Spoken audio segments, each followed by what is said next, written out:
Welcome back to the Own Your Awkward podcast. I'm your host, Andy Vargo, and every episode we get into what has made our guests vulnerable and how they've learned how to own their awkward in order to live their best life.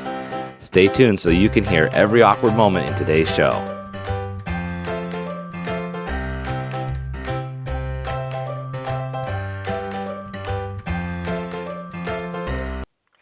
Hey everybody, welcome back to the Own Your Awkward podcast. I'm your host, Andy Vargo, and today we have Genevieve Denise, who is a photographer with Genevieve Denise Photography. Hi Genevieve, how you doing? Hey, I'm doing really good. Nice to be here, Andy. Oh, I'm so glad to have you on. Thank you for joining us. Genevieve is a local photographer here in the Tacoma area who we met at an event recently, and her energy is just so enthusiastic and fun to be around. I had to have her on the podcast, so thank you so much. I'm glad to have you here. Would you mind sharing a little bit about who you are and where you're coming from? Sure. I moved to the Pacific Northwest about 2.5, 3 years ago, and I had been a photographer in Hawaii for about 20 years. So in making the relocation to move here, I took a little bit of time to get acclimated. I'd never been to the Pacific Northwest before, so landing here in Tacoma near Seattle was, it was quite the adventure. It was quite the exploration. And after taking some time, about a year, I figured out that I definitely wanted to restart my photography business, but in a way that I had not done that before. In Hawaii, I had a lot of experience, mostly with shooting weddings is how it got started back in 1997. And then I moved into some zipline photography. I shot action and got to be out there in the rainforest and doing that whole scene. I got to shoot fashion while I was there. I ended up ultimately doing a lot of nonprofit events and things like that. So the art of storytelling visually was always kind of what pulled at my heartstrings. And so when I came here and looking at restarting my business, I thought, well, what finger of photography, do I want to take on? And for me, that meant stepping into this community of where I live and in this area and looking at brand photography and how I could help local businesses illuminate their imagery and what they were showcasing to the world and how those visuals could portray their stories. And it's beautiful because I think that what I've seen from your photography, it really is a story that pops out. It's not just a picture of a product. It's not just a picture of a person. The way that you position and set up the image is just, it stops you in your tracks. Oh, thanks so much. It's important. I know when I was starting to learn, photography, to learn my craft, after a few years of doing it, and it really, I dove into a deeper level of it when I started contemplating, looking at what shifted, the way I felt when I was out on location doing a shoot. And ultimately, when I felt, when I felt a shift in my own system, that is when I knew that was the time to capture that moment of what was going on. And as it turned out, I felt like that was just like a bridge in really being on point to getting to capturing what I was trying to portray, what I'm trying to share with other people. So when I'm working for other businesses and I'm out documenting them, or I'm documenting some garden that they work in, or something of sorts to that, I'm ultimately looking for what shifts a feeling inside of me. Because when that shifts, then I know I can pause life for a moment and be able to share that with the world, and then that to get perceived in a beautiful way. Well, that I was going to say before you even said a beautiful way. That was what I was thinking in my mind, was that is just such a beautiful idea, that what you're capturing in the image is actually the emotion you're feeling in the moment, or the feeling you're feeling. You're capturing that shift. That is exactly, that's amazing. Exactly. When I was, a young child, I always, I think had interest in being creative, and my grandfather would pay for me to go to these various art classes where, I did pastels, or I did charcoals, or I did, any type of different kinds of art to explore what that was like. It wasn't until, high school when I picked up a camera and I shot a picture and went into the darkroom and got to develop that image that I was like, oh my God, I have finally, got to a level that what I see and what that is that I'm seeing is producing a feeling within me. I've finally been able to reach it to a place that I can stop that moment in time, and that was huge for me.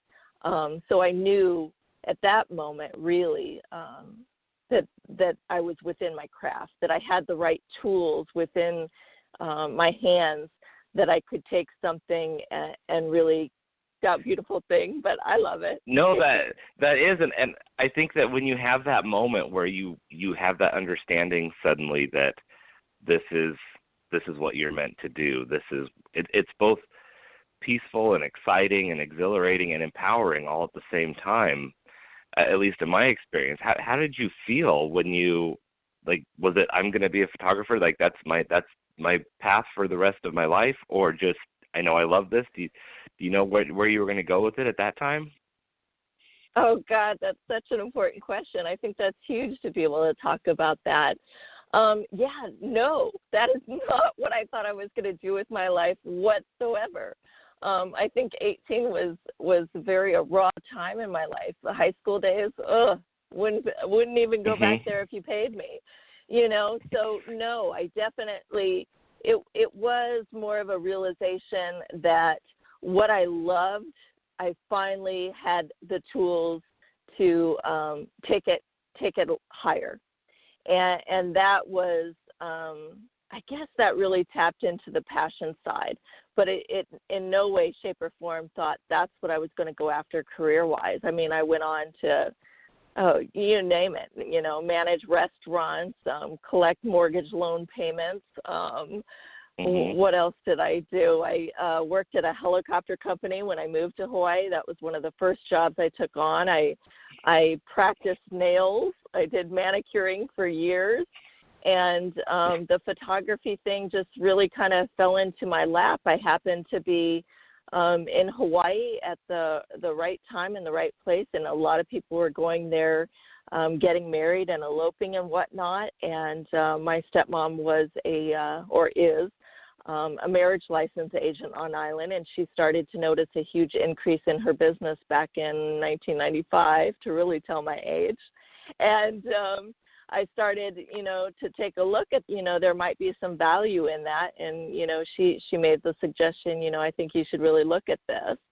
And I just happened to launch a web page at the right time and place, and really went in the direction with having a wedding business. I was the 6th largest wedding planner in the state of Hawaii for a number of years, and shot between 20 and 50 weddings a month. Wow, when I got too busy. You were busy. Yeah. When I was too booked, every night at sunset, then I started selling, morning photo shoots. But the transition was really with having a wedding business and then becoming a photographer, was looking at how many people I were hiring to come in and do photography for these couples getting married. And I thought, this is crazy. This is what I've wanted to do forever. And why am I not the one out there with the camera? And so that kind of led me into, figuring out how I was going to make this become a profession.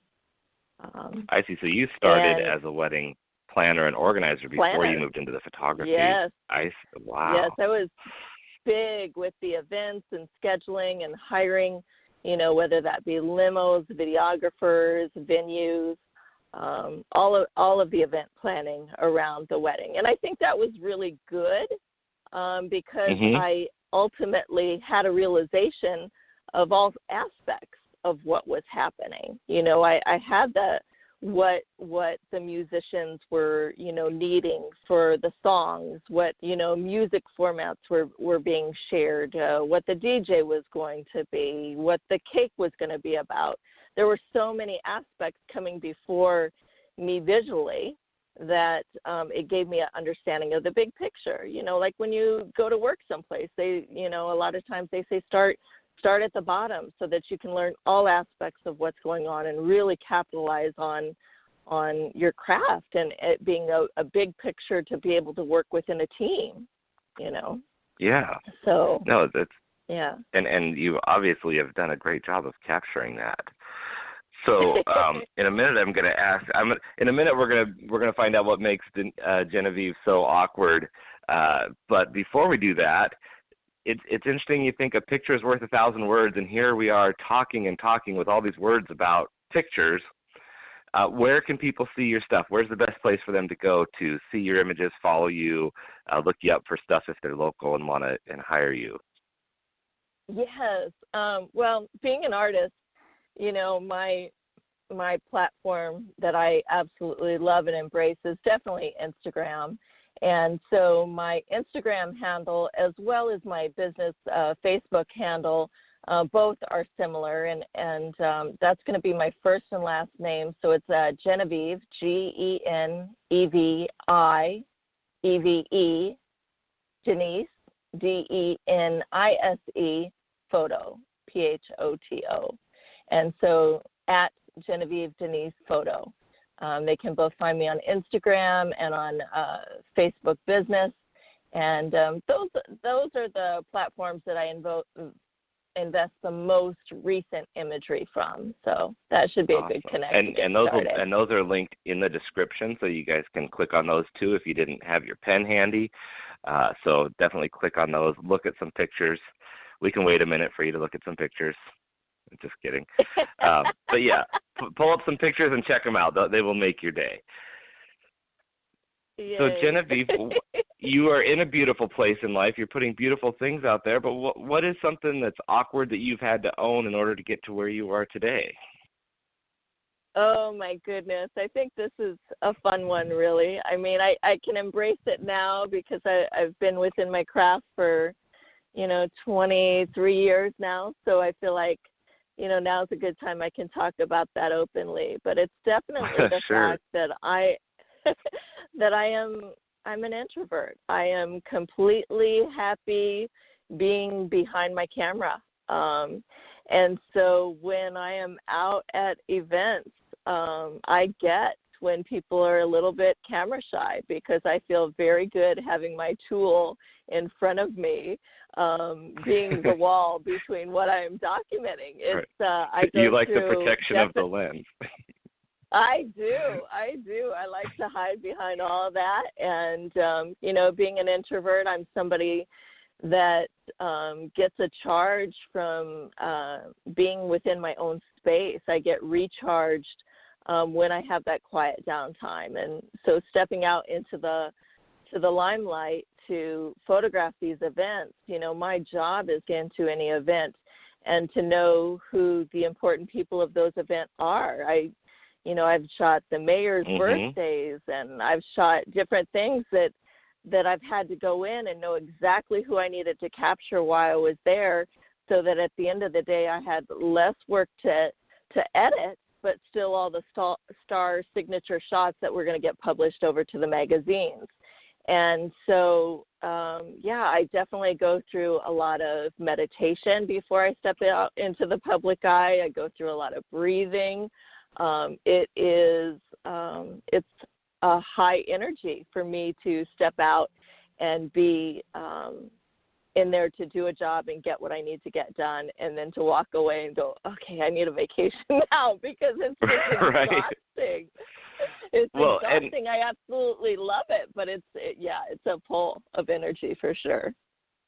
and what we love to do is not always the easiest.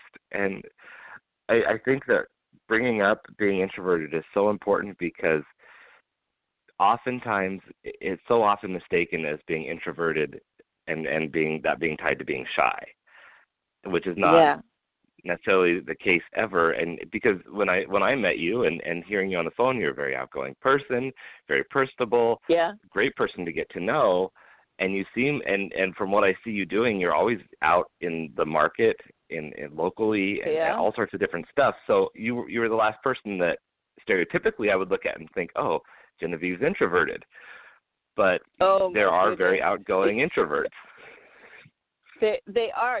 I've always joked around that I play an extrovert when I need to, but I know my core is very much an introvert.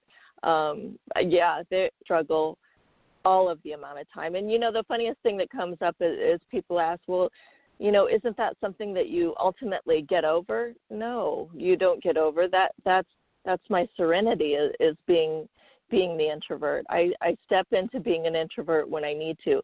I know, at this point in time, I'm old enough to understand that the best lessons come from stepping into fear. So I know in my mind when I step into any situation that it is going to be such a charge for me and that I walk away with so many benefits. And then I'm able to share that with such a huge audience. It's such a high and it's such a charge. But getting to that point, I definitely have my drawbacks with it. I just have to, take a deep breath and do what I need to do to get to that point and step in because the rewards are huge. And partnership of community and connection, I mean, that is what fills up my heart space, being a mother, having that need to nurture, that is how I nurture, is through my imagery, through my connection with people. So, and it's interesting how you said, people look at this and think, isn't that something that you learn to get over? And that's the whole thing I talk about with owning your awkward, is that it's not about getting over it and treating it like a crutch, because you being introverted and finding your serenity behind the lens probably gives you the chance to be in that peaceful place to realize those shifts that you talked about in moments, and that's what's creating the talent that you have. It's not something that's holding you back at all. Yeah, you hit that on the head. It really is. And I think that's one thing that people don't understand. I think they even hear, the word owning your awkwardness. I mean, I heard it, owning your awkwardness. What am I going to talk about? Owning my awkwardness. Right. And I knew right away what I was going to talk about. I knew it was a matter of talking about shy. How many times have I had other photographers come up to me and say, do you ever get over that? No. No. I don't ever it's always going to be there. It's always going to be there. But I'm confident enough to know that when I step into that other space, that's what I was here. That's what I'm here to do, So the reward is greater, no matter what's behind the energy of what I'm going through at getting to that moment, right? Right. Yeah. And I think another thing that you said that just really hit home with me is how you said that the biggest lessons come from stepping into fear. Yeah. Dude, again and again and again and again. It doesn't get easy, but it has to be done. There's no sidestep in that. There isn't, but I feel like the times that I've done it, when you're able to realize and look back on it, like you said, when you walk away from that event and then you're charged because you did that and you have these lessons, that allows you to face the fear even more the next time. Right. And that's what keeps me sustainable in a 23-year profession. I've been nervous since day one. Am I still walking in with awkwardness and nervousness still 23 years down the road? Oh, yeah, I am. And that's okay. Right. And I've probably mentioned this before on the podcast, but I've started asking my friends, what scares you more, success or failure? Because either one, I get a mixed message on what people are more afraid of, to where it's kind of half and half. So why not go towards success? Yeah, I agree. I'm definitely more scared of failure. Mhm. So yeah, I definitely agree. Yeah. Yeah, and I think sometimes the people who are afraid of success is because they're afraid of the failure coming afterwards. They're afraid that they can't hold it. Right. I have, a teenager at home now, and so in raising her at this different stage of our life, I'm having to look at life a little bit differently. I've always kind of looked at it in raising her with the respect that, well, you can tell them one thing, but you have to live that part. Like, I've always had to live that part with my child. I've always had to actually live it rather than speak it, because just like as now I'm maybe not as well as being heard, she will at least see how I live my life and hopefully learn as a result of that mirror. Mhm. Yeah. And also with kids, as you well know, and you touched on it, the dynamic of how to parent them changes as they age, and how to nurture that relationship. You're having to constantly learn how to adjust how you're positioning yourself with a relationship with your child, because now they're an adult, or now they're a young adult, and you talk to them differently. You don't just say, don't do this or this. And it keeps you on your toes for sure. Right. And you don't want your struggles or your stories to necessarily become a part of their world if you can. So to explain to my child, I know you've got this, interview coming up with this new high school, and, how are you going to feel about going into it? And she's sharing with me, her excitement and her nervousness about it. I'm also going to remind her of, all the wonderful things that come. I'm going to take that edge off. How often do we show up to something, and when we step into it, we get a chance to talk with the person about what that is about to come? So as her mom, ultimately I want to take my lessons in life as an adult and talk to her about all the other things that could be on the other side of that fear.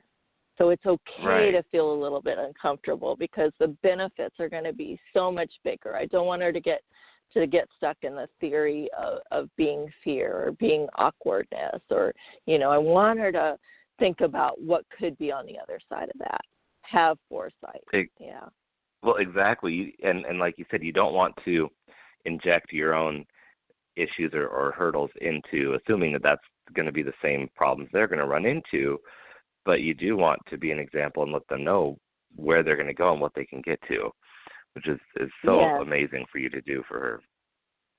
Well, making it relatable, right? Just like your show. I mean, it's making things like this relatable, so that we understand, and then that's when there's bonding. That's when there's more of team mentality. You feel like you're on the same team, Exactly. So yeah. Yeah, it's like, hey, Mom's pulling for me. She's going to get me through this. And you've got some exciting things coming up this year. And I was going to mention earlier, so we met at the first time when we were recording the BD Local radio show, which you guys can find on the Facebook page if you go to BD Local, where we highlight, it's the Be the Better Local is the name of the show, and we highlight local businesses and artists. And Genevieve, you were there doing an awesome job on the photo shoot. I got so many likes and comments on the picture you took of me. Oh, your picture turned out amazing. I think you just have a natural way of knowing that the camera's there. But I was watching you a little bit. It was great. It was totally on point. But I gotta say, I love what Tim and Sadie are doing with the backseat driver app and BD Local. I think it's a huge opportunity and success for Tacoma. I'm totally stoked and excited about that project. You know, I heard about it probably about a year ago, and I was all about that. I think it's a major lift for our community. Yeah, it fits perfectly into what you talked about when you came to Tacoma. You wanted to be involved with the local businesses and local community, and it ties all that together perfectly. And you have you're also part of a book coming out. I am. I have wanted to be in a book my entire career, and I didn't know where that was going to come or how it was going to come. But I met a fantastic woman named Chris Hay, who is going to be doing a cookbook called Tacoma Aroma. You can actually find her right now on Instagram at tacoma.aroma.flavor.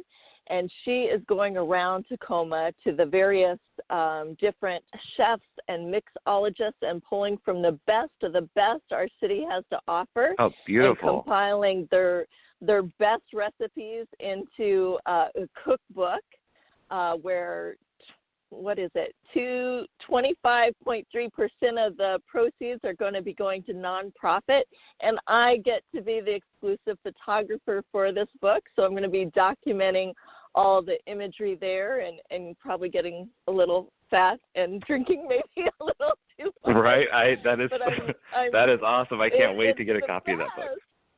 It's the best. I did do some restaurant photography for menus and whatnot when I was in Hawaii. We had wonderful chefs there, wonderful restaurants. So I've got some background experience with it. And I'm looking forward to stepping into my awkwardness of shooting this book and seeing what's to come. But, yeah, 2019. Right, and I just have to call out, because we have listeners from all over the world listening, that if you're not from the area, Tacoma Aroma is not known for being a beautiful thing. It's a nickname that we've, there's a couple pulp mills in the area that have created some smell down by the port, and so there's that joke that there's the Tacoma Aroma when you drive through. So it's funny that she's turning that into a good thing with the beautiful aroma of all these foods. I hope that doesn't hold her back, but I love the name, and I think that people from the area will love it and get it. And the fact that it's highlighting the best of different restaurants and artists locally is just awesome. Right? I love that you added that, because it is kind of an inside joke, and I think it's such a beautiful thing that she's taking it and making good humor out of it. It's going to be a stunning project I've heard of. Yeah, so, again, community, sustainability. I've had the pleasure of shooting for a magazine in Tacoma since June, and, again, working with a lot of small businesses. The magazine is called Historic Tacoma Living, and it showcases different parts here that have family-owned businesses and whatnot that are doing good in our community, and I'm just all about illuminating those images to the world around us. Yeah, it's beautiful, and your work is showing. So we're down to just a couple minutes here. So what's some imparting wisdom or last quote or advice you want to leave our audience with?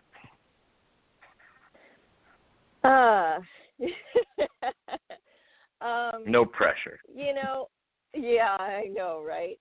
I get, the fast pace that the world around us is traveling at right now, and I get the way things are so much more simple, being able to use big businesses and things like that. Yet, one of the things in the amount of time that I've been doing photography, no matter where I've been doing it, has always been such moving and meaningful work to be able to keep that small business locally made. I think making conscious efforts to, take time to go out and help one another, because there's good products being offered. There's good things that come from that. And I think rather than taking on something so big, start small. Yeah. Start within your That's neighborhood. Beautiful. Yeah. I love that. Yeah. Thank you so much. Yeah. And thank you, Genevieve, for joining us. I look forward to doing more with you, and everybody come back soon. Yay. Can't wait. Thank you so much, Andy. I really appreciate it. I love this podcast. Thank you. You too. Okay. Bye-bye. Bye-bye. Thank you so much for listening in for today's show. Be sure to visit awkwardcareer.com to continue your journey. And of course, please like, subscribe, and share with your friends so they can find their awkward side and learn how to own it.